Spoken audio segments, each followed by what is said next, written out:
Et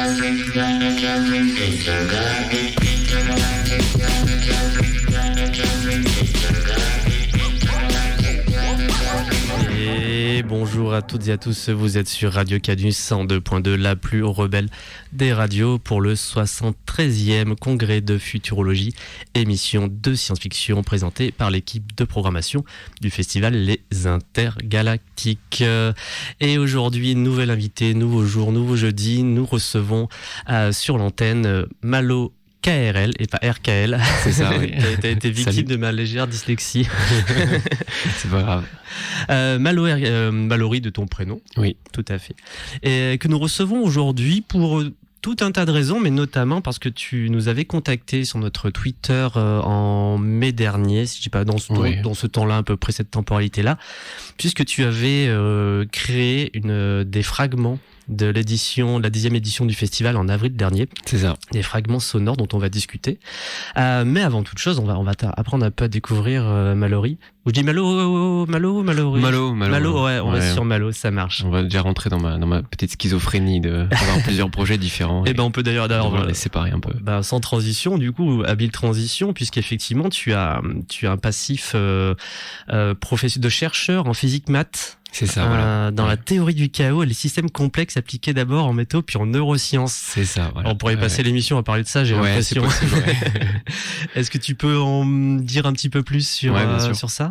Oui, carrément. Du coup, j'ai fait un cursus un peu entre guillemets classique à l'université. Donc LMD, donc licence, master, doctorat. Et j'ai fait du coup une licence et un master en physique théorique, physique fondamentale en fait pour être plus exact. Et en fait, je suivais un peu le cursus comme ça jusqu'à découvrir ce grand champ qui sont les systèmes complexes. Quand on parle de physique, généralement, on entend souvent parler de l'astrophysique, ou de la mécanique quantique, l'infiniment grand ou l'infiniment petit. Et là, en fait, j'ai découvert pendant ces études le complexe, ce qui est entre les deux, et tout ce qui est le fruit de plein d'interactions, plein de choses qui évoluent ensemble, etc. Donc ça a commencé à me passionner. Et du coup, je suis parti faire une thèse en Écosse, à Aberdeen pour être exact, que je ne conseille pas vraiment comme ville. C'est pas un Je suis allé à Glasgow cet été. Voilà, je conseille pas Glasgow non plus. C'est vrai? Ah, j'ai pas trop aimé Glasgow. D'accord. Ouais. Ne va pas à Aberdeen alors. D'accord. Non, mais c'est pas si pire, on dira. Où j'étais donc dans un laboratoire qui s'appelait l'Institut des systèmes complexes et de biologie mathématique, où du coup j'ai appris un peu disons les arcanes de la théorie du chaos avec deux encadrants qui étaient d'excellents scientifiques. Donc je me permets quand même de dire leur nom, Antonio Politi et Francesco Ginelli. Et donc moi en fait mon projet c'était de mettre en place, disons d'utiliser des outils mathématiques qui avaient été développés relativement récemment pour étudier les systèmes complexes et les systèmes chaotiques. Chose qui rentre dans le cadre de l'analyse de Lyapunov. Et du coup, c'est des outils pour étudier l'instabilité. Ok, voilà. Il y a de fortes chances que je ne comprenne rien si tu rentres un peu dans les détails. Moi, quand tu me dis théorie du chaos, quand j'étais jeune moi et déjà grand lecteur, j'étais un gros fan du livre Jurassic Park parce que j'étais fan du bouquin Jurassic Park. Bien sûr. Et je me souviens, le seul moment où j'ai abordé, on va dire, la notion, parce que je ne me rappelle pas non plus très précisément de théorie du chaos. Ouais. C'est Ian Malcolm, etc. qui la développe à mort. Est-ce que tu as un truc à dire? On va petit tank pop culture. Ah non, mais c'est un truc de ouf. Jurassic Park, je crois que Jurassic Park, quelque part, a façonné ma vie. Parce que j'ai passé mes 10 premières années, c'est vrai, hein, j'ai passé mes 10 premières années à vouloir être paléontologue. Jusqu'à oublier, me dire non, c'est peut-être pas un métier d'avenir, ou je sais pas, c'était un peu bizarre. Je me suis dit bon, peut-être pas. Et finalement, j'ai complètement oublié ça jusqu'à arriver, à étudier le complexe et finir le chaos par le chaos et revoir Jurassic Park et me rendre compte que putain, le métier de mon personnage favori de Jurassic Park, c'est ça. Ouais, c'est super, c'est bizarre. À ce moment-là, j'ai vraiment un moment de merde. Dans le film, il explique en fait, le moment où on a une espèce de présentation de la théorie du chaos dans le film, c'est quand il met une goutte d'eau sur la main d'Alice Slater, et donc il explique qu'elle peut aller dans un sens ou un autre, et que c'est lié à tout un tas de variations. Est-ce que c'est vrai? Alors c'est vrai. Moi, j'aurais pas utilisé cet exemple-là parce que En réalité, c'est peut-être pas tant une histoire de chaos à ce moment-là que juste plein de trucs qui se passent en même temps. Enfin, le chaos a quelque chose à voir vraiment avec le système lui-même. Et là, ce qui va décider d'où va aller la goutte, c'est plutôt son environnement. Alors, bon, c'est deux choses qui sont en interaction. Mais tu peux avoir des choses tout à fait chaotiques sans avoir un environnement chaotique. D'accord. Alors, un exemple, c'est ce qu'on appelle le double pendule. C'est simplement un pendule accroché à un autre pendule. Et puis, on peut regarder j'invite à regarder des vidéos là-dessus. Et en fait, tu le lances et puis en fait, il fait nimp. T'as l'impression qu'il fait nimp. Alors que c'est de la simple mécanique. Il y a rien de fou. Et en fait, il fait n'importe quoi. Alors qu'il n'y a pas de perturbation particulièrement bizarre de l'extérieur. C'est pas l'exemple le plus spectaculaire, mais bon, ça a été un peu à se rendre compte de ce que c'est, quoi. Et là, ça me rappelle du coup autre chose. On en parlait notamment la semaine dernière avec Gwenaël Gafric qui a traduit donc le problème à 3 corps de Liu Jin. Et ça c'est pas un spoil du tout, hein, même pour ceux qui n'ont pas lu ou n'ont pas la série qu'on attend. On a aussi ces 3 corps. Le problème à 3 corps, c'est le problème de 3 soleils en fait qui orbitent ensemble, mais on sont absolument j'imagine chaotique, et en fait ce qui pose un peu aussi les bases de la narration qui va suivre, parce que ça amène à plein de choses, et puis c'est vraiment très travaillé d'un point de vue tout un tas de systèmes dans le bouquin. Je sais pas si tu l'as lu. Non, ok, non, malheureusement. Mais est-ce que du coup ces 3 soleils qui sont en orbite qui carrément chaotique, parce que l'intérêt c'est justement de comprendre ce problème à 3 corps, d'arriver à trouver une espèce d'équation qui explique à un moment où ça va aller, alors que c'est toujours on n'y arrive pas en fait. Tu penses que ça en fait partie, ou ça m'a évoqué mais c'est vraiment très innocemment. Le problème à 3 corps, si je comprends bien ta question, c'est ce qui a initié quelque part en fait l'étude du chaos. Ça fait partie de ça. Il y a eu plusieurs mouvements, disons un mouvement très mathématique qui a commencé avec le problème à 3 corps, après le problème à n corps avec Poincaré, et après ça a été repris plus tard quand vraiment l'informatique a explosé. On a commencé à pouvoir faire des genres des expériences informatiques en faisant justement tourner des équations, et c'est à ce moment-là que Edward Lorenz, vraiment connu pour l'idée de l'effet papillon, en fait a fait tourner des équations très simples qui étaient censées décrire de près ou de loin un système de météo, mais de façon très caricaturale, on va dire. On appelle ça des toy models, et en faisant tourner ça, il s'est rendu compte que en initiant le système toujours au même endroit, et finalement il avait des évolutions complètement différentes. Et c'est qu'en fait il y avait une sorte de ce qu'on appelle un bruit, c'est-à-dire qu'il y avait un tout petit décalage finalement dans ces conditions initiales qui finalement donner en fait une évolution très différente au cours de l'histoire, on va dire, du système. Et donc du coup voilà, il y a un peu ces deux mouvements, et en fait d'ailleurs même il y a un prix, je pense que depuis ça a été démontré, mais ça a été pendant longtemps en fait un des grands prix, ça s'appelle les prix du Millennium ou un truc comme ça, de pouvoir démontrer qu'il existe une solution au problème à n-corps, qui est un problème de mécanique relativement simple dans sa formulation, mais très difficile à résoudre mathématiquement, on va dire. C'est complètement passionnant. C'est cool, ouais. Et donc du coup tu t'es lancé dans tes études, et puis donc en allant à Aberdeen dans ce travail-là, et du coup théorie du chaos, c'est pas vraiment le cas en vrai, mais on te retrouve aujourd'hui à cette antenne pour toute autre chose. C'est ça. Alors si c'est pas indiscret, ça va de soi. D'où est partie cette réorientation dont on va parler après?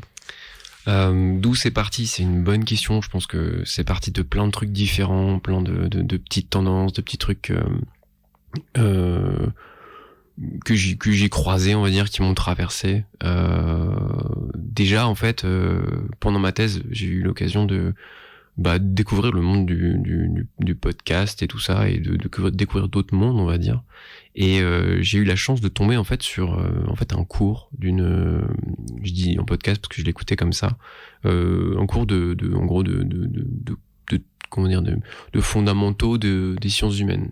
Et j'avais jamais entendu vraiment parler de sciences humaines, j'avais jamais non plus considéré la chose. Et à ce moment-là, je me suis rendu compte que il y avait d'autres quelque part régimes de vérité en fait. Il y avait pas que les sciences dures, la physique, les maths, etc. Une fois qu'on est dedans, en fait, on a l'impression de pouvoir tout expliquer avec ça. Et en fait, je me suis rendu compte qu'il y avait d'autres choses qui étaient absolument inexplicables avec ça, parce que beaucoup trop complexes, etc. Et en même temps, moi, j'avais depuis très longtemps une pratique musicale, une pratique d'écriture, écriture de textes, etc. Et tout ça m'a mené plus ou moins à commencer à me poser des questions un peu entre voilà, un peu au mi-chemin entre la philosophie, l'art. Aussi, j'ai commencé un peu à lire des essais politiques, à lire des choses un petit peu plus engagées, de me poser des questions sur moi, ma place dans tout ça. Autant à la fac que généralement, socialement parlant, on va dire, de commencer à me rendre compte de certaines choses à ce niveau-là. Et du coup, bah, tout ça m'a amené en fait à en fait ouvrir largement en fait mes perspectives, pour dire d'une façon très large. Et du coup, à commencer à vouloir expérimenter d'autres choses. Donc, je suis arrivé à ce format de podcast à la base où j'avais envie d'écrire des essais, voilà, de réflexion. Ça faisait longtemps que j'écrivais des trucs comme ça. Il y a quand même une étape de l'enregistrer et de le balancer sur Internet, ce qui est pas pareil.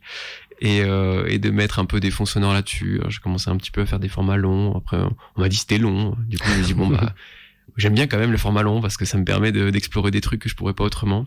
Et puis voilà.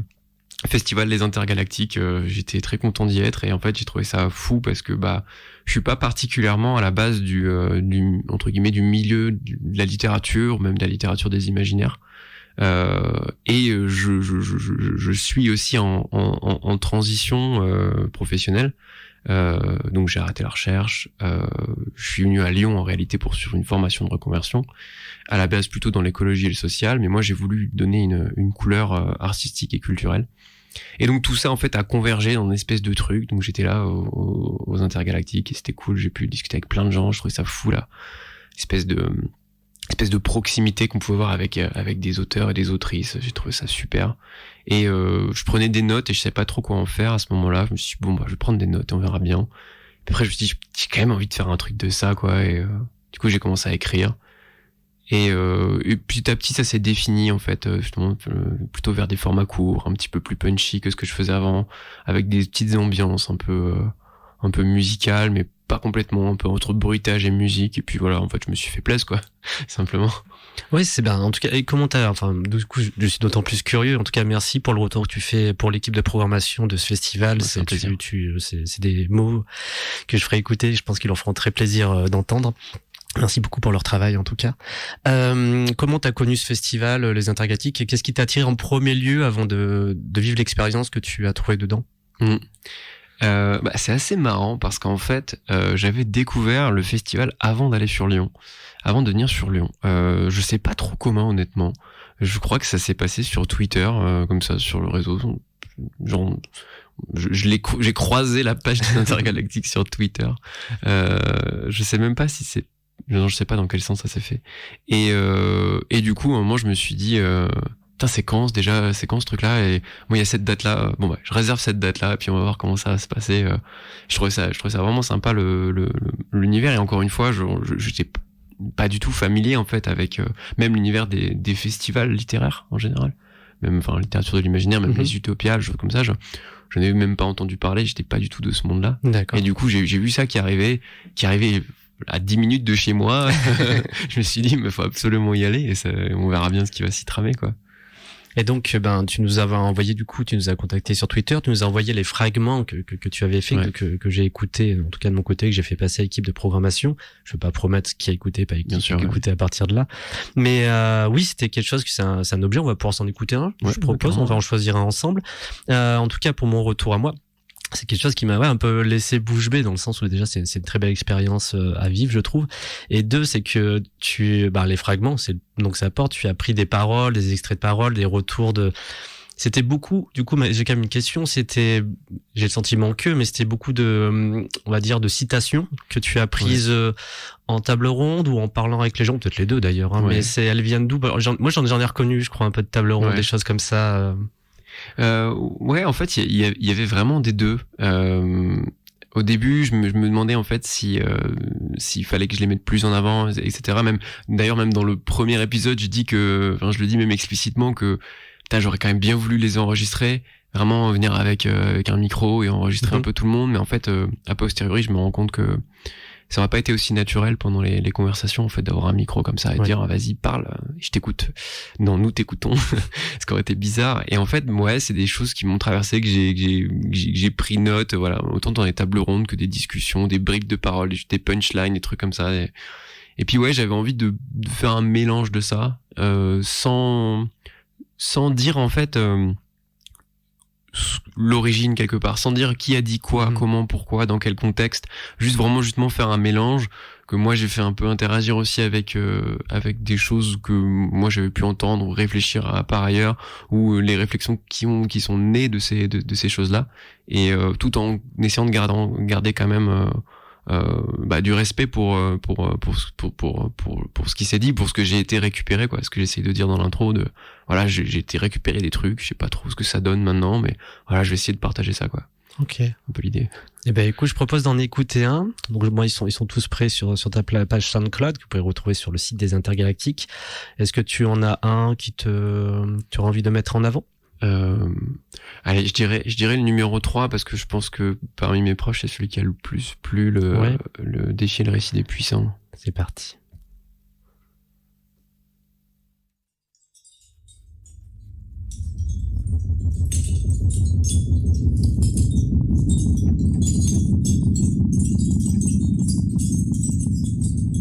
Fragment intergalactique.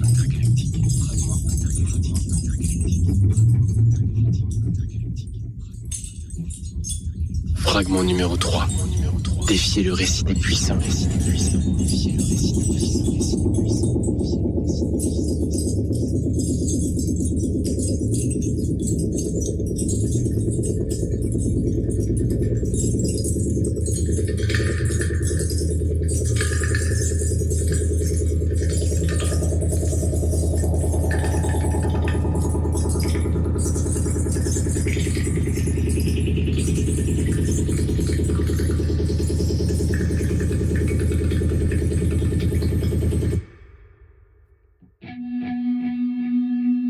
Alors, comment défier le récit des puissants, pour reprendre l'expression de Ken Loach?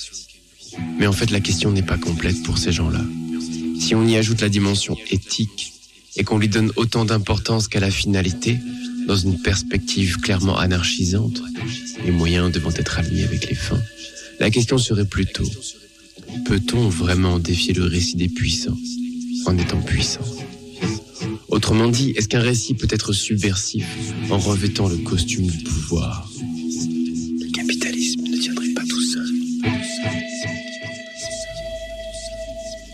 Revenons-en à Black Mirror et à l'épisode qui me semble le plus signifiant ici, le second, 15 Million Merits, où il est question d'appropriation, d'absorption, de digestion de la critique du système par le système lui-même. Mais nous sommes sur un épisode d'une série diffusée par Netflix, ce qui induit une mise en abîme fort intéressante. C'est une œuvre qui met en scène l'absorption de la critique par le système, elle-même étant donc une critique du système, absorbée par le système. Je fais référence ici au monde du divertissement incarné par Netflix. Mais il existe un troisième niveau. Endemol a produit Black Mirror. Endemol, mastodonte de l'industrie du divertissement télévisuel, des émissions grand public type les 12 coups de midi ou Masterchef, au talk show à la Morandini, ayant insufflé l'essor de la télé-réalité en France avec Loft Story et Secret Story. Autrement dit, Endemol, grand opérateur médiatique, influenceur culturel, parlant tous les jours à un nombre incalculable de Françaises et Français, acteur central de l'institution, du pouvoir télévisuel, et de ce que je qualifierais personnellement de glissement vers le divertissement total, produit donc une série à forte connotation politique, en tout cas donnant l'impression d'une critique, voire d'une subversion des représentations dominantes. Autrement dit, Endemol produit sa propre critique. Pour s'en faire des profits, ne s'agit-il que de ça? Je ne pense pas. Une autre émission bébête de télé-réalité ferait bien l'affaire. Non, je crois qu'il est plutôt question de faire vivre une certaine liberté, ou plutôt une esthétique de liberté, en promouvant des discours relativement subversifs, mais finalement inoffensifs. Inoffensifs parce qu'ils sont sous contrôle. Mais ça donne l'impression qu'il existe de la latitude pour critiquer, pour analyser, pour s'opposer. Que faire si les outils de la critique sont fournis par ceux-mêmes que l'on voudrait critiquer? Ça devient vertigineux. Mais pourquoi finalement donner cet espace de liberté ? La réponse réside peut-être dans cette phrase un peu mystérieuse dont je commence tout juste à entrevoir le sens. Le capitalisme ne tiendrait pas tout seul. Il n'est qu'un système, un ensemble d'individus, de structures et de règles d'interaction entre elles et eux. De plus, il n'est pas totalitaire et il tient en grande partie grâce à ça. Il tient parce qu'il exerce peu de coercition, c'est-à-dire de force de contrainte, mais beaucoup de pouvoir.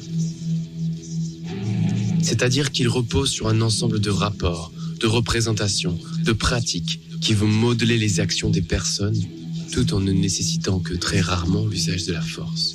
On pensera certes aux gilets jaunes éborgnés ou aux autres pays sauvagement exploités, mais ils ne représentent qu'une infime partie de la population, ou dans le cas des colonisés, une partie jugée non pertinente, conséquence directe du nationalisme. Les autres n'ayant pas eu besoin de forces armées pour les mettre ou les remettre dans le droit chemin. Il a donc besoin de l'accord tacite de chacun pour perdurer. C'est la fameuse servitude volontaire. Et pour ça, il faut que les asservis y trouvent un attrait, qu'ils ne se disent pas que le système va les contraindre à penser et à agir d'une manière prédéfinie. Il leur faut donc cette sensation de liberté. De plus, n'étant pas totalitaire, il n'impose, ni en réalité ne propose pas un sens en soi. Mais nous, les gens, on a besoin de sens. On a besoin de trouver des raisons, des significations.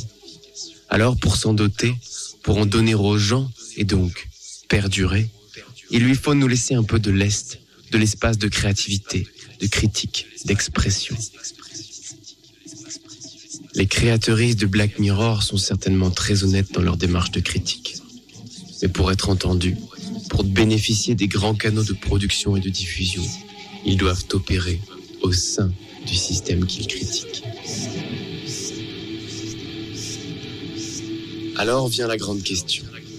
Comment défier le récit des puissants sans être puissants ? Ils doivent opérer au sein du système qu'ils critiquent. Ils doivent opérer au sein du système qu'ils critiquent. Ils doivent opérer au sein du système qu'ils critiquent. Oui, mais moi non. Et toi non plus. Tu saisis ? Je peux me réapproprier Black Mirror, recanaliser toute l'énergie qui a été mise dans sa production et sa diffusion pour l'utiliser comme un objet de critique. C'est du hack, du détournement. Et c'est pas tout. Créer, c'est toujours quelque part s'opposer à un statu quo, à ce qui est déjà existant. En créant, on dit « il n'y a pas assez ». Ceci n'existe pas et mérite d'exister. Et il ne faut pas des moyens mirobolants pour écrire. Même lorsqu'on veut écrire des trucs spectaculaires, parce que la lecture repose sur l'imagination, et l'imagination sur la créativité, qu'il s'agira d'exercer, ce n'est pas un don comme certains le pensent. Si je te parle de la chute cataclysmique d'une météorite sur la Terre, l'image naît dans ta tête, inspirée par d'innombrables représentations que tu recycles, hackes, détournes et modifies à ta guise pour l'imaginer. Je peux te parler de l'onde de choc monstrueuse qui en découle, des villes entières rasées par le souffle, des raz-de-marée de la taille d'immeubles de 40 étages. Et tu verras tout ça. J'ai pas besoin de moyens énormes, juste ton imagination. Ça part de là, défier le récit des puissants. Ça part des histoires qu'on se raconte, des affects, émotions, réflexions, représentations, qu'on mobilise à n'importe quelle échelle, sous-globale. Ne pas tendre à l'exhaustivité, ne pas vouloir faire système, avec un S majuscule au singulier, mais faire système avec un S minuscule et au pluriel. Reposer sur le qualitatif plus que sur le quantitatif, règne de la mesure et de la technique. Si on ne touche qu'une personne, on n'a pas touché qu'une personne, on a touché une personne, peut-être profondément. Et ça, c'est déjà surpuissant. Et les gens dont je vous parle écrivent, produisent des œuvres réellement subversives, parce qu'émancipés d'Endemol et de son monde. Ce n'est pas tant une production, une poïèse, qu'une pratique créative, profonde et réfléchie, qui trouve sa justification en elle-même. C'est une praxis. D'accord, ils doivent en vivre, mais si on les soutient, ils le peuvent. Et si on s'y met aussi, alors peut-être qu'on augmentera le cercle et d'autres nous soutiendront. Ils ne seront pas riches, et nous non plus. Mais en vrai, on s'en fout. On y aura conquis notre liberté. Pas celle des grands discours avec un grand L. Non, la petite, celle qu'on se définit par nous-mêmes et pour nous-mêmes.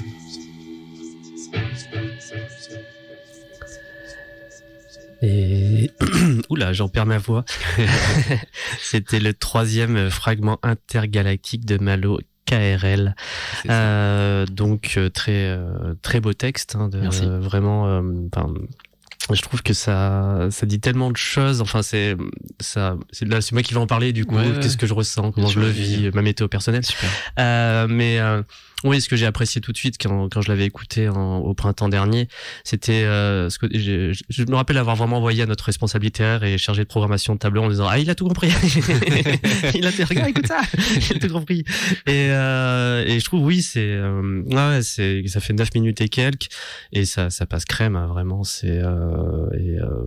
Du coup, plein de questions dans les questions. J'ai fait un système chaotique de questions. Du coup, c'est ce que je préfère. Spécifiquement donc sur Défier le récit des puissants, tu as travaillé à partir de quelle matière pour en sortir ce texte? Alors, déjà le titre, c'est le titre d'un tout petit bouquin de Ken Loach, qui s'appelle Défier le récit des puissants. Du coup, c'est, je sais pas, il doit faire une quinzaine de pages, un truc comme ça, quoi, où il explique un peu sa démarche. En vrai, il est pas très profond parce que c'est assez court, quoi. Mais je trouve que ça mis en perspective avec ce que lui fait en général dans ses films, je trouve ça déjà assez puissant comme idée. Et en fait, ça vient à la base de ce truc de en démol a produit Black Mirror, qui est une phrase que c'est Léo Henry qui avait dit ça, il me semble, pendant une table ronde. Et il avait dit ça un peu comme ça, il l'avait posé avec beaucoup d'aplomb.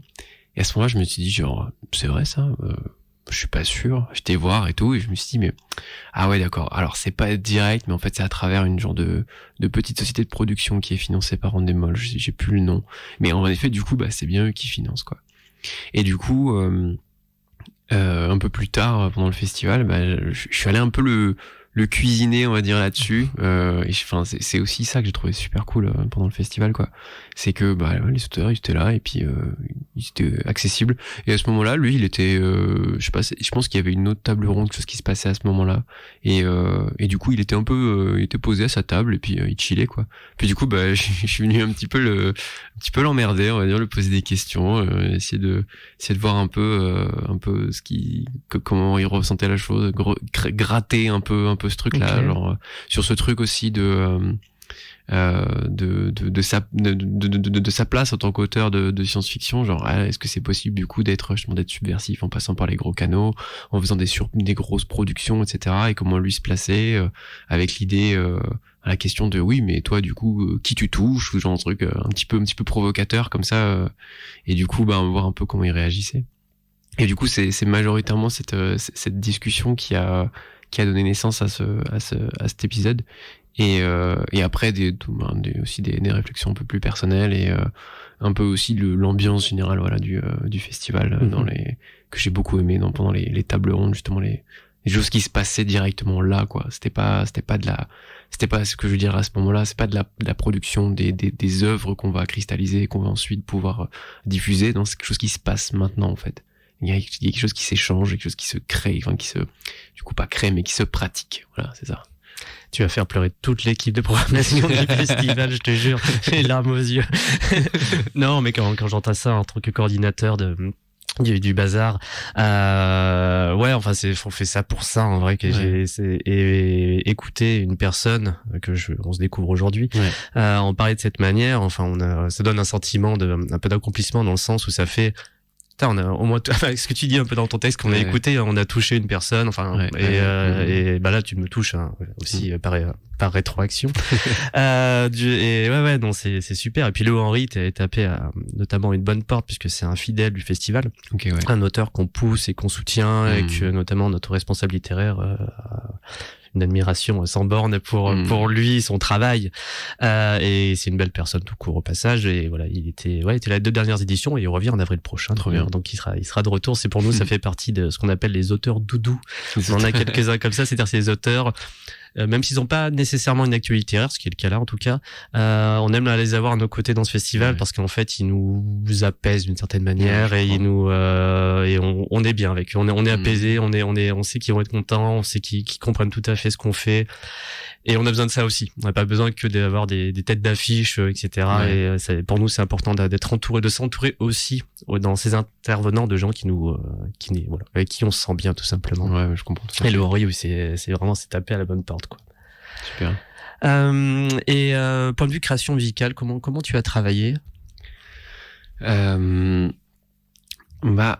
Je me suis beaucoup posé la question de ce que j'allais mettre dessus. Je me demandais si j'allais rien mettre déjà. Je me suis posé la question de si j'allais rien mettre. Après, je me suis dit que je voulais peut-être essayer un peu des choses plus électro avec un synthé et tout, mais je maîtrise pas encore vraiment la chose. Je m'ouvre très de façon très je démarre, on va dire, dans la musique numérique, et en fait quelque part j'ai eu cette idée juste de prendre une guitare et essayer de faire des bruits avec, à la suite en fait d'une, je sais pas, est-ce que c'est pas une pièce, c'est peut-être un genre de lecture un peu chorale qu'on avait la chance d'aller voir avec mon épouse à Paris, de la Volt. Oh. Et c'est comme ça qu'on a découvert la Volt en réalité. D'accord. En fait, on a découvert à travers un épisode de France Culture sur le futur de la SF ou quelque chose comme ça. Et du coup là-dessus, il y avait Alain Damasio qui parlait, on connaissait pas. Et on s'est dit, c'est intéressant ce qu'il dit, ce mec-là, c'est cool et tout. Et là, il parlait justement de cet événement, il dit, on est à Paris, parce qu'à ce moment, on vivait en région parisienne. C'était à Gaieté Lyrique, non? C'était pas sorti des Furtifs, ça devait être en 2019, je dis ça, j'essaie de... ou pas. Je sais plus, non, c'était... non, je sais plus, ouais. Okay. Et c'était sur un festival qui s'appelle Zone... Nos disques sont rayés. Ah, ok. D'accord, ok, d'accord, ouais, je vois. Okay. Et je crois que c'était la 2e... Je sais plus. Ouais, on est vraiment arrivé un peu, on a vu la lumière, on est venu, quoi. Enfin, on savait qu'il y avait ce truc-là qui arrivait la semaine prochaine. Et on se dit, vas-y, on va y aller. Et du coup, il y avait ce truc-là. En fait, il lisait, donc il y avait plusieurs auteurs et autrices de la Volt. Et, même peut-être que Léo Henry était là ce jour-là. Et du coup, ils lisaient chacun des textes, un peu chacun leur tour, avec des mises en scène, des masques, juste comme ça. Et pendant tout la représentation, il y avait un mec avec une guitare qui faisait plein de bruit, des sons un peu complètement fous avec sa gratte, avec des effets, des trucs comme ça. Et je sais pas, je trouvais ça. Enfin, moi, c'était très nouveau encore à ce moment-là, des choses comme ça un peu expérimentales et tout. Et je me disais, genre, au début, c'était vraiment, mais qu'est-ce qu'il fait? Je comprends pas ce qu'il fait. Pourquoi il fait ça? Et au bout d'un moment, en fait, j'ai commencé à rentrer dedans et à me dire, en fait, mais c'est super, c'est trop bien, une espèce de truc qui est un peu abstrait, un peu expérimental, exprimer des trucs avec sa gratte. Et lui, il le vivait, il était dedans. Ça devait être Yann Péchin, j'imagine, qui tourne beaucoup avec Alain Damasio. Je pense que, sûrement. Ouais, ça doit être lui. Ouais, j'avais pas le nom, mais c'est très certainement. Et du coup, je me suis rappelé de ça et je me suis dit, en fait, du coup, ça va bien. Enfin, ça résonne bien, quoi, de faire ça comme ça. Et du coup, je me suis j'ai pris ma gratte et, puis en fait, voilà, j'ai fait tourner, parce que du coup, j'avais déjà enregistré la voix et j'ai fait tourner. Et je me suis dit, voilà, je vais essayer de faire genre d'impro un peu dessus. Voilà, et au fur et à mesure que j'enregistrais, je trouvais des nouveaux trucs grattés avec le Mediator, vraiment comme ça, ou gratter vraiment le haut du manche au-dessus du sillet et tout, et avec plein de petits bruits bizarres et tout. Et je trouvais ça marrant. Puis au bout d'un moment, ça a commencé à donner un genre de thème musical. Ah, c'est étonnant en tout cas, puisque généralement, du coup, moi, de mon œil néophyte, je me dirais, on fait d'abord la musique, puis d'un coup, on va poser sa voix dessus, alors que t'as vraiment eu le processus inverse. Ouais, c'est d'abord le texte qui guide pour de vrai. Et du coup, l'intro, je me suis vraiment amusé. C'est que des bruits de trucs de notre appart. C'est une machine à laver okay. qui est avec un petit filtre. Je joue un peu avec un filtre, avec des automations. Je fais passer un passo, passe-bas, tout ça. J'ai juste des bruits de trucs. Genre, il y a c'est une sorte de truc de casserole, un dessus de casserole que je fais vibrer, et du coup j'ai mis tout ça et je trouvais ça assez marrant comme truc. Du coup j'ai un petit peu expérimenté jusqu'à arriver à cette espèce de truc qui moi personnellement me fait penser à un genre de vaisseau qui décolle. Voilà. C'est de mon oreille, enfin de mon point de vue subjectif forcément. Ouais. Moi je trouve qu'il y a cette espèce un peu de lourdeur. Tu parles de système dans ce texte, tu parles de beaucoup de choses. Il y avait ce côté un peu aussi peut-être mécanique, grinçant, enfin industriel. C'est le mot un peu industriel que je trouve qu'on a derrière. Et en tout cas de mon point de vue, on était plutôt sur ce. Enfin, je ressentais ça comme ça en tout cas. Du coup, tu as fait en tout, ça fait 12 fragments, c'est ça? 6. 6? Voir si. Ah oui, d'accord, je crois que ça rajoutait 10, mais non, c'est les 6 que j'ai devant les yeux. Autant pour moi. Je crois que j'avais un petit bouton sur SoundCloud qui disait voir 6, je crois que parfois ça fait défiler. Non, il y en a 6 en tout. Et pour parler hors des fragments intergalactiques, j'ai cru voir, alors je suis un peu exploré ta page Facebook, mais un peu rapidement, avec tout le temps avec le temps que j'ai. Tu tournes aussi un peu, tu joues, tu tournes un peu en concert sur Lyon, Qu'est-ce que tu proposes? Déjà j'ai fait que 2-3 concerts pour l'instant. J'ai vraiment commencé cette année. Je suis arrivé à Lyon en janvier, et du coup j'ai commencé vers avril, je crois. Et bien en fait je fais donc pareil, en fait j'ai une petite histoire musicale personnelle où j'ai eu des groupes quand j'étais plus jeune, mais après j'ai commencé à faire un style un peu un mélange de tout, parce que j'aime bien toucher à différents instrus. D'abord guidé par des textes. Voilà, mon but c'était d'abord d'écrire des textes, et puis j'ai commencé un peu à mettre la guitare, à mettre une basse, une batterie, ce genre de choses, dans un style un peu entre folk, blues, reggae, un petit peu un mélange de tout ça. Et après en fait, quand j'étais justement en Écosse, je me suis essayé plutôt au rap. Et je suis resté quelques années, à essayer de faire un petit peu des textes de rap et poser des trucs comme ça, mais un peu tout seul dans mon coin, vraiment pour m'amuser. Et après, en fait, juste avant d'arriver à Lyon, je me suis dit, en fait, je vais essayer de mélanger les deux. Donc, en fait, je suis parti sur un mélange de styles. Des fois c'est très folk, des fois c'est beaucoup plus rap justement, des fois il y a des petites teintes bluesy comme ça, donc voilà. Et en fait ce que je fais, c'est que je viens sur scène avec une loop station. Donc une pédale de loop. Tu maîtrises ça. Voilà, en fait c'est tellement cool. J'enregistre. Voilà, je suis pas non plus un pro monstrueux de ça, mais je travaille beaucoup. Je suis admiratif, ça, les gens qui font ça, je suis totale admiration. Mais voilà, du coup je fais ça, et donc je viens là maintenant dans la forme où je viens avec une guitare, basse, harmonica, et je pose du beatbox, et voilà, du coup ça me fait un petit orchestre personnel.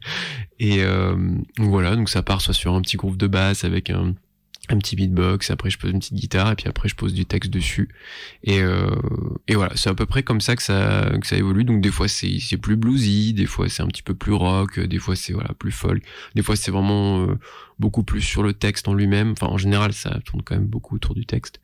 Et voilà, c'est un peu ce que j'essaie de proposer en ce moment, quoi. J'imagine que la question que tout le monde te pose, que je vais te poser, est-ce que tu penserais te produire avec d'autres musiciens du coup? Alors oui, complètement. La raison pour laquelle je suis seul sur scène, c'est purement, on va dire, historique en termes d'histoire personnelle. Simplement que vu que j'ai été 3 ans en Écosse, et que je fais des allers-retours pendant ce temps-là, parce que aussi ma compagne, qui est maintenant mon épouse, faisait sa thèse à Paris, donc je faisais beaucoup d'allers-retours. Donc en fait j'avais pas trop d'ancrage quelque part, donc c'était difficile de trouver des gens avec qui jouer, avec qui construire un truc plutôt dans le long. Et après du coup je suis resté vraiment 3 ans en région parisienne, et ensuite où là on a essayé de commencer à faire des trucs avec un groupe de potes qui faisait du jazz. C'était trop bien ce qu'ils faisaient, vraiment. En fait, ils m'avaient fait jouer en première partie de eux, où moi je faisais du rap à ce moment-là. Et c'était trop cool ce qu'ils faisaient. On voulait faire un truc ensemble. On a eu du mal à se capter, puis après il y a eu le Covid, donc moi c'était fini, quoi. Et du coup après venu à Lyon, donc je suis resté un peu tout seul. Je me suis dit j'ai ce projet-là qui commence un peu à être un peu solide, donc j'ai envie de le porter un peu plus loin, voir un peu ce qu'il peut faire, commencer à proposer des concerts, tout ça. Mais ouais, je suis carrément ouvert à tout type de projet. Genre j'aime bien les mélanges en général. Voilà, moi je m'intéresse aussi autant au jazz qu'à l'électro. J'ai pas eu beaucoup l'occasion de le pratiquer encore. Enfin moi à la base je suis bassiste. J'avais appris pendant mes années d'apprentissage de basse un peu de jazz, mais ça fait longtemps. Et voilà, après j'ai essayé de m'ouvrir un peu à la musique électronique et tout, mais il y a tellement de choses à faire que voilà, si on peut rester sur le côté. Tu n'as pas d'angle ou de limite par rapport, tu vois, les styles musicaux, faut que j'aille voir un petit peu, de curiosité de voir un petit peu tout, je veux dire. Ouais, carrément. Ouais. Est-ce que tu qu'on s'écoute un petit morceau sur ta page YouTube? Je sais pas s'il y en a un que tu mettras en avant, ou sur SoundCloud, tu décides. Bah, si tu veux, c'est possible de mettre. Si tu veux voir un peu sur cette histoire de loop, c'est un morceau qui s'appelle Les Trajets, où il y a une version concert justement à l'équilibriste dans le 3e. Ok, Les Trajets, je cherche du coup petite live il est sur YouTube. Sur YouTube. Ouais, c'est ça. Bon, bah, plutôt là-dessus, je pense que je le trouverai plus rapidement. Après, il est un peu long, je sais pas si. Ouais, bon, on pourra en écouter un petit bout, effectivement. Alors, hop, si je me concentre sur la lecture. Si tu veux aller un peu en avant dans le morceau, pas de souci. Les trajets. C'est un des derniers? Oui. L'air du temps, miroir noir, les trajets. Ouais, oh là là, mais quel... Tu me dirais d'avancer un petit time code, d'avancer une minute? Ouais, une minute, je pense. Une minute. Hop, allez, c'est parti.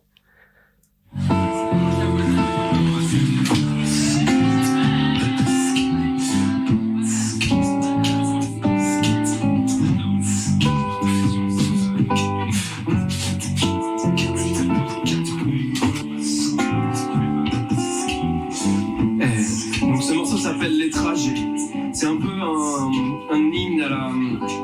Comment dire, à l'oisiveté, on pourrait dire. Ils m'ont toujours fasciné, ces moments de flottement suspendus, comme bloqués dans l'entre-deux-mondes. On voit l'entrée d'un bout de vie quand l'esprit enfin peut s'envoler sans soucier du temps perdu à tire-d'aile, attiré par le soleil au reflet qui perce l'ennui. Ils m'ont toujours fasciné, même sans trop m'en rendre compte. Par tous les états je suis passé, tantôt fierté, tantôt honte, de la boule au ventre au papillon, les histoires abondent. Où on pourrait ne jamais arriver, ça changerait pas la face du monde. Non pas que je sois pas pressé, mais j'aimerais parfois que le temps s'arrête, juste pour pouvoir apprécier toutes les formes de ces gouttelettes de rêve qui courent sur les barrières d'autoroute et sautent entre les lignes blanches qui défilent avec tant de nonchalance.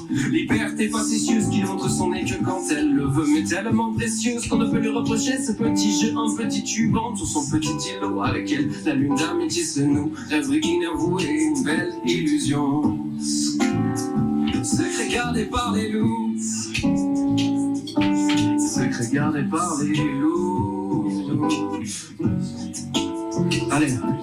Allez, viens, je t'emmène dans les mondes parallèles. Ta part de rêve paradée à l'air libre. C'est pas des paroles en l'air prises de recul lunaire. En vol salutaire, t'as vu l'imaginaire. Laisse-toi guider par les vents solaires. Allez, viens, je t'emmène dans les mondes parallèles. Ta part de rêve paradée à l'air libre. C'est pas des paroles en l'air prises de recul lunaire. En vol salutaire, t'as vu l'imaginaire. Mais ne t'y trompe pas, car c'est bien pendant les trajets que se travaille la trame principale de l'histoire. Théâtre des trahisons traitées et autres intrépidités. C'est en leur sein que macère l'eau de vie du verbe vouloir. Dis-moi où réside la plus grande preuve de courage. Est-ce pas un discours héroïque d'un William Wallace sur le chemin de la bataille où chaque âme d'homme se choque contre les nuages et tâtonne comme à la recherche d'un présage où l'homme a mi-chemin entre le mari et le soldat, entre le père et le héros, l'hymne à la vie et le fléau d'un combat plus grand que lui, frappant toujours trop tôt, répond à l'appel, le récit ne se retourne pas. Si le mariage entre l'esprit et le trajet est consommé, alors de chaque rive de voyage naîtra un enfant de paix, nourrisson, nourri de raison, qui fera intrusion dans les incertitudes, constructeur de monde à l'assaut de l'animosité et de sa servitude. Voilà, petit extrait, Les Trajets live à l'Équilibriste de Lyon, un concert que tu as fait donc récemment, c'est ça? C'est ça, voilà, en avril de cette année, ouais. Et du coup, on a pu voir donc une autre facette. Ça fait beaucoup de facettes de temps. On a découvert à peu près 3. Donc la théorie du chaos, les fragments intergalactiques, et maintenant donc c'est live que tu commences à donner. Ouais. Tes textes sont toujours, ou question un peu bateau, mais j'en ai toujours une ou deux comme ça dans les émissions, faut avouer. C'est bien, ça permet de se mettre en jambe. Et oui, donc il y a un aspect toujours très militant derrière tes textes. Pas tous. Il y en a, ouais. En fait, c'est une question avec laquelle je lutte beaucoup. Pour utiliser un vocabulaire militant. Je me demande toujours, enfin, j'ai eu du mal, disons, à me défaire de ce truc du putain, mais ça va, est-ce que ça fait pas un texte de droite, tu vois? C'est très con, j'ai eu du mal, en fait, à me défaire de ça. Je pense que c'est important de s'en défaire pour pouvoir avoir aussi une certaine forme de liberté dans l'écriture, et aussi de pouvoir explorer des choses différentes. Donc il y a certains textes où par exemple il y en a un qui s'appelle Des cailloux et des hommes, où finalement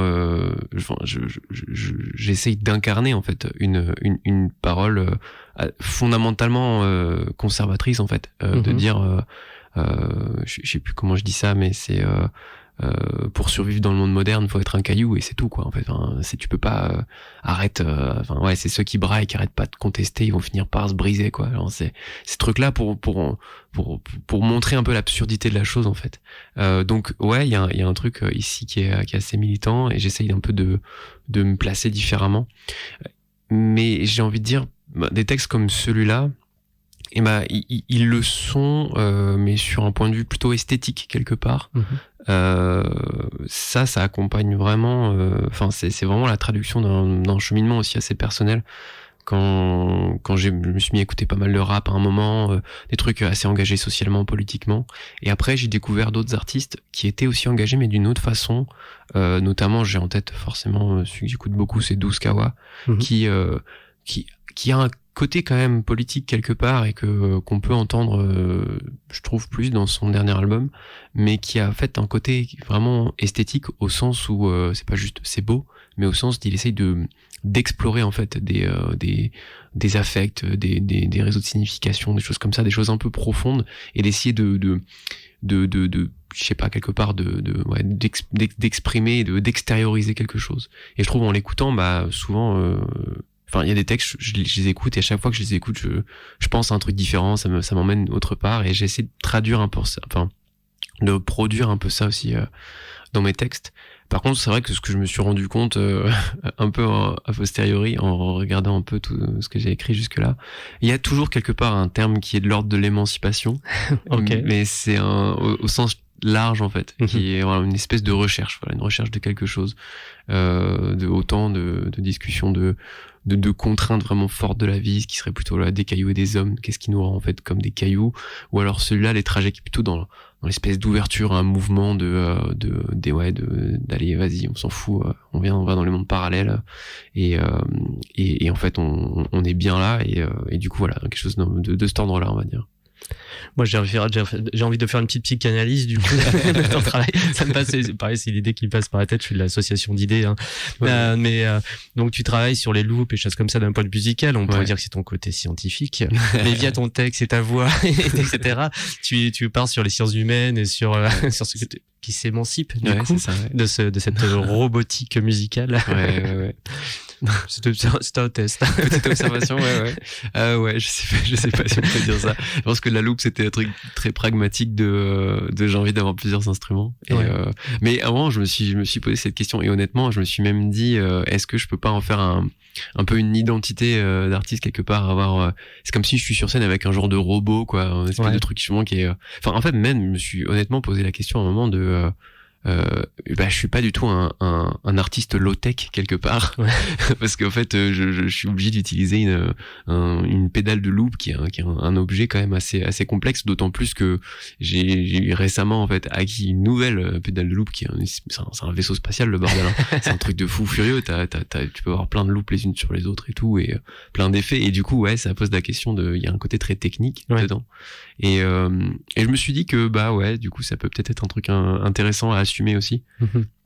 explicitement à dire voilà, moi je viens sur scène avec un genre de robot et puis en fait je serais pas l'artiste que je suis sans ce truc là. Donc c'est assez intéressant, je trouve. Le lien technologie, technique et humain pour avoir un autre, etc., qui n'est pas forcément à se mettre en guerre. Enfin bon, on va pas, j'ai pas épilogué là-dessus parce que j'ai pas allé très loin, puis on va même finir par enfoncer des portes ouvertes. La science-fiction, la technologie quand même. Oh là là, ça nous change, hein. Eh ben écoute, pour terminer l'émission, il nous reste quelques minutes. Est-ce que tu as des projets qui s'annoncent pour toi dans les semaines, mois, même voire années qui viennent? C'est une très large question. Alors moi en ce moment je me forme. C'est ce que je fais depuis un mois, donc j'ai eu ma première formation et maintenant je me forme à plein de trucs dans l'animation, la médiation culturelle. C'est un truc qui me botte beaucoup, donc j'ai vraiment d'un côté envie de pousser ma pratique artistique personnelle, d'essayer de l'amener d'autre part, essayer de la partager avec d'autres, aussi avoir des retours de gens que je connais pas, de gens plus extérieurs, mais j'ai bien aussi envie d'avoir cet aspect médiation culturelle qui était une chose assez importante qui m'a mobilisé cette année et qui finalement pour moi en fait ce que j'ai vu en fait aux Intergalactiques, quelque part pour moi ça relève de la médiation, d'essayer d'utiliser en fait des objets de pop culture pour en faire autre chose, et en fait pour moi il y a la dimension d'appropriation qui fait passer justement de la pop culture à la culture populaire. Alors moi je le vois un peu comme ça et j'ai vraiment envie de faire ça parce que je trouve qu'il y a tellement de choses à faire et en fait il y a déjà plein de gens qui le font sur YouTube. Notamment, enfin moi j'ai découvert comme ça. Alors du coup notamment Bolche Geek qui est de Lyon. Après j'ai découvert Wisecrack, Pop Culture Detective, des chaînes plutôt anglophones. Mais voilà, il y a plein de gens qui font ça. Je trouve ça trop cool. Et moi ce que j'ai envie quelque part, c'est d'essayer de l'amener vraiment avec des publics, avec des gens quoi, de façon plus incarnée. Voilà. Et après j'ai des petits trucs un peu comme ça, j'ai un contact avec quelqu'un qui veut faire une pièce de théâtre.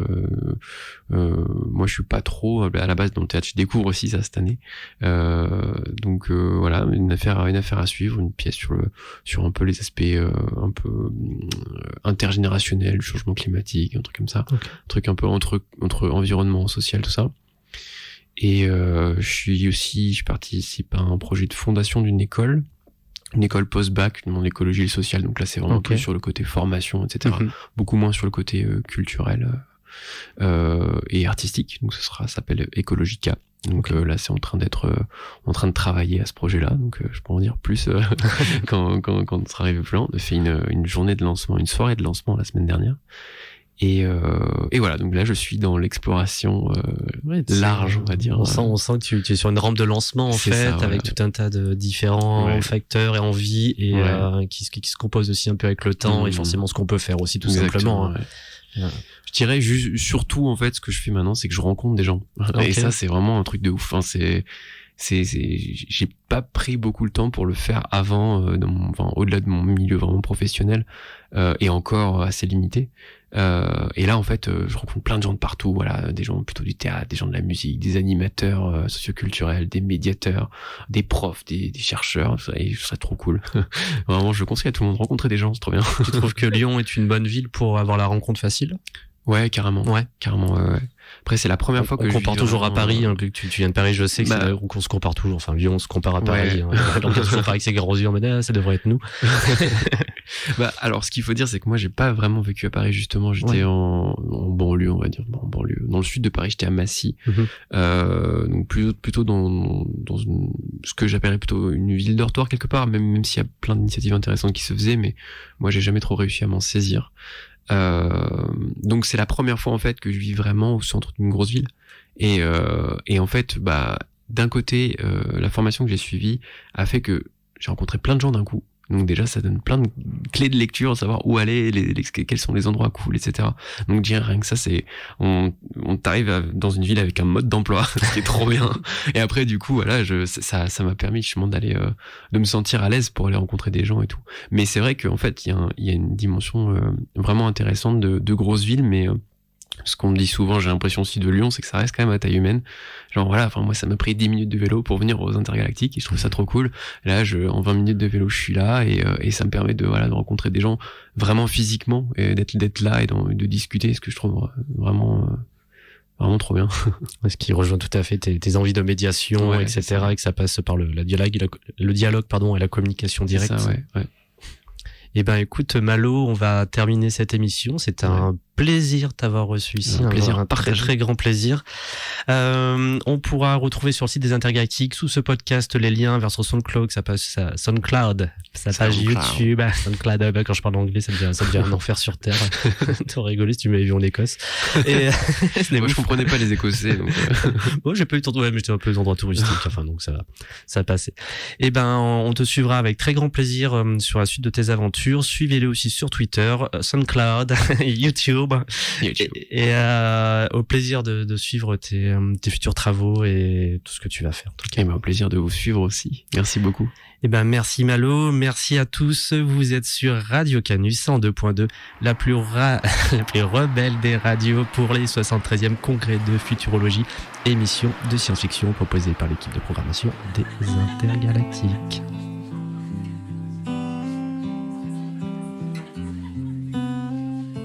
Miroir noir. Le profil n'est qu'un vol de temps de vie, tant d'avilissement devant ces tendances à vide, de ces temps d'envie, vide de sens et d'esprit, prennent la tangente vite, des jeux et des vignes pour occulter les signes de l'effondrement servile, qu'on oublie la fin des temps profondément serviles, plus que des machines à tuer le temps passif, on trinque à tout ce qui fout le camp placide, on observe un monde de plus en plus plastique, avec des consciences statiques, constance et tactique, reconduction tacite de la destruction tactique, tic-tac écoute. C'est ton horloge biologique qui s'agite. Il est grand temps de te poser et de prendre un air apathique. Sache qu'on est bien confort dans leur pragmatisme hypocrite. Pourquoi se donner la peine d'éviter les pensées en kit? Frappe chirurgicale, direct dans l'érotique. N'écoute que ce qui dépasse, ce qui te fait te sentir unique et fait part. Non, la tournée de la barre en aide. Je crois que le bar t'aide à tenir la barre. Dans ce capharnaüm, le cafard te donne l'âme d'un homme de paille amorphe. Bonne patte quand ça se barre en carafe et que ça mord.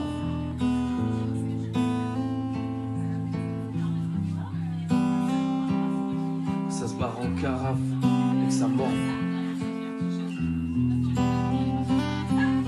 En direct à l'écran, mais ce que de la télé ça sonne un peu creux. En direct à l'écran, pas d'une paire de spectacles dans les yeux de façon différencie plus vraiment le réel de la fiction. Besoin de procès, de proc et de proc pour palpiter, pas procuration. Toujours du côté des casques et des bottes, et tant pis pour les yeux qui piquent. Normal quand la moitié des programmes télé parle le flic. Plus de compassion pour les belles vitrines que pour les vies cassées qui les brisent. Normal quand le mois bâti par le fric. Fantasme de mettre les menottes aux méchants casseurs, de castagner les fauteurs de troubles à la castaneur, de matraquer les quenottes des meneurs de foule trop tapageurs. Respecte les sports uniformes même quand il est un peu tape à l'œil. Mais y a pas de mal tant que tu peux partir flâner pas cher. Que t'as le choix entre plein de pays pauvres ou même à moitié en guerre. Un 5 étoiles dans le désert tout inclus. Même la mort de la biosphère vient donc décompresser ta petite vie de galère. Vas-y vide-toi la tête, tire la chasse et entre tout droit dans Wallis. Préfatas, boulimique des barquettes à emporter tes livres, t'en t'achètes. Ça ramasse dès que le monstre est nourri, mais ne demande pas d'où viennent ces briques là sur les Champs-Élysées. Pas la peine de comprendre parce qu'on oublie pas comprendre, c'est par le nez. T'as combre pas la tête comme tout le monde content, toi de juger parce qu'il y a pas le temps pour ça. Partout te repasse, temps pour toi, y'a déjà 4 saisons sorties depuis le début du mois.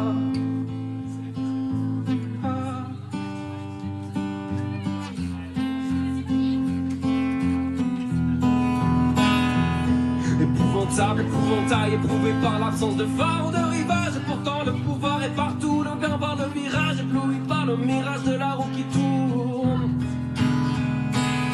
Épouvantail éprouvé par l'absence de phare ou de rivage. Et pourtant le pouvoir est partout, le gain par le virage, ébloui par le mirage de la roue qui tourne. Des rouages, mirage, alliage parfait pour engager de promesses de l'âge.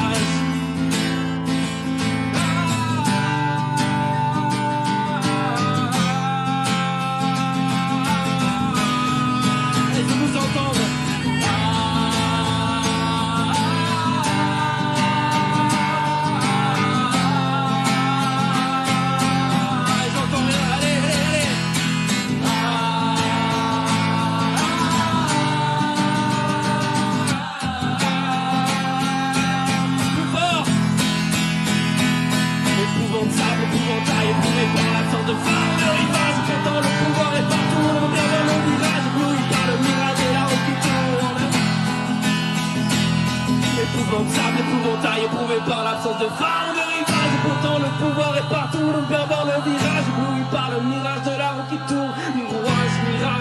alliage parfait pour encager de promesses volage.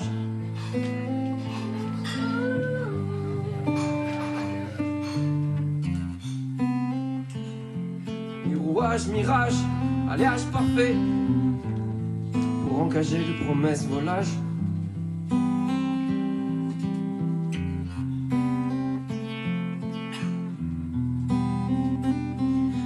Brisé, biaisé, je crois que tu te fais baiser par tous les trous. Alors tu baisses les yeux, la presse s'éteint à mesure que tu t'affaisses. Tu taffes, tu te casses les fesses à la faire tourner cette saleté de roue comme un extraterrestre exténué, constamment roué de coups. Comme un extraterrestre exténué, constamment roué de coups.